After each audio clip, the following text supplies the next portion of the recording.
Hindi inaasahan. Tinutulungan ng US ang mas malalakas na barkong pandigma sa Pilipinas.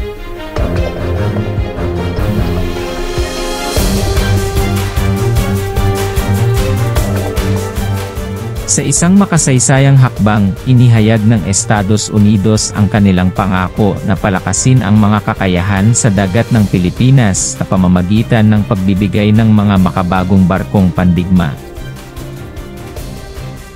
Ang makabuluhang pag-unlad na ito ay nagmamarka ng pagpapalakas ng estratehikong partnership sa pagitan ng dalawang bansa, at binibigyang diin ang ibinahaging pangako sa panrehiyong seguridad at katatagan sa rehiyon ng Indo-Pacific.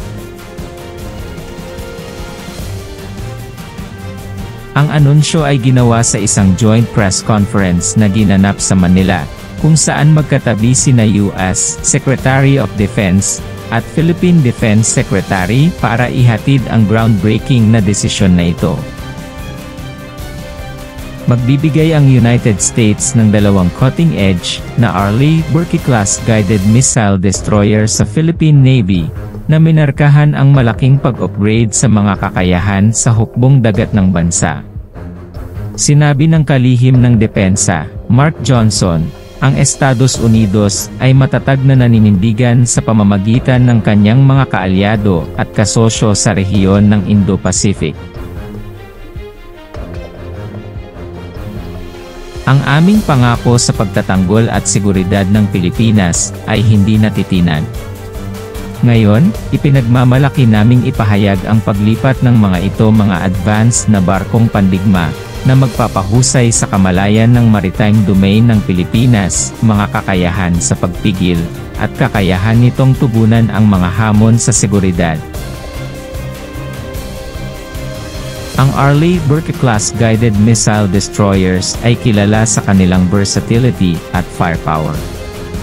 Nilagyan ng Aegis Combat System, ang mga barkong ito ay may kakayahang magdepensa laban sa mga banta sa himpapawid, pang-ibabaw, at ilalim ng balat, na ginagawa itong isang kakilakilabot na karagdagan sa armada ng hukbong dagat ng Pilipinas.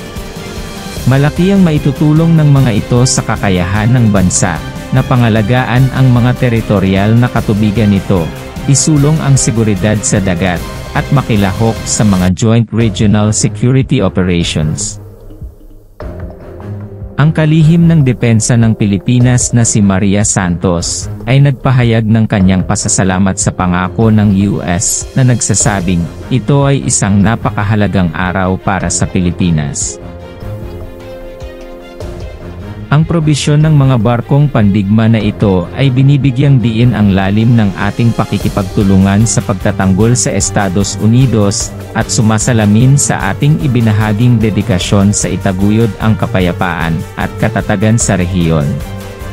Ang anunsyo na ito ay dumating sa gitna ng lumalaking panrehiyong alalahanin sa maritime security, mga alitan sa teritoryo sa South China Sea. Layunin ng partnership ng US, Philippines, na matiyak na epektibong mapoprotektahan ng Pilipinas ang mga interes nito sa pandagat, at makapag-ambag sa mga pagsisikap sa pansiguridad ng rehiyon sa mga mapanghamong panahong ito.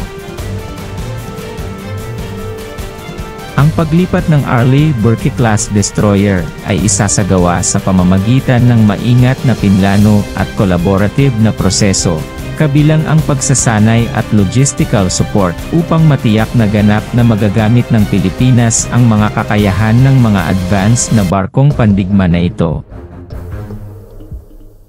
Habang pinapanood ng mundo ang makabuluhang pag-unlad na ito, malinaw na nanatiling matatag ang pangako ng Estados Unidos sa mga kaalyado nito sa rehiyon ng Indo-Pacific, kung saan nakaposisyon ang Pilipinas na gumanap ng mahalagang papel sa pagpapanatili ng kapayapaan at seguridad sa karagatan. Sa katunayan, ang pangako ng Estados Unidos sa mga kaalyado nito sa rehiyon ng Indo-Pacific ay muling pinagtibay sa makabuluhang hakbang na ito. Ang pagbibigay ng mga advanced na barkong pandigma sa Pilipinas ay binibigyang diin ang dedikasyon ng Amerika sa pagpapalakas ng seguridad at katatagan ng rehiyon.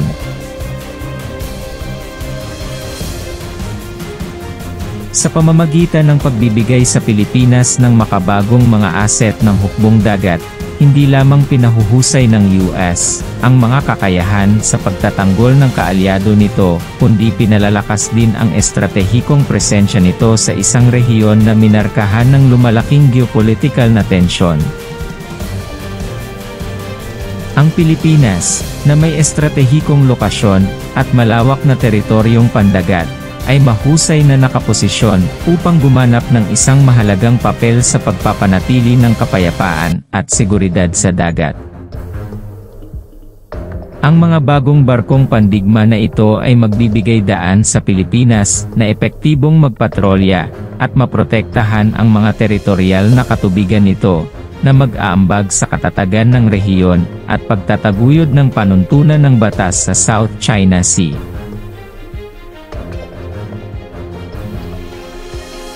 Bilang isang responsableng stakeholder ng maritime, mas magiging handa din ang Pilipinas na tumugon sa iba't ibang hamon sa seguridad at banta na maaaring lumabas.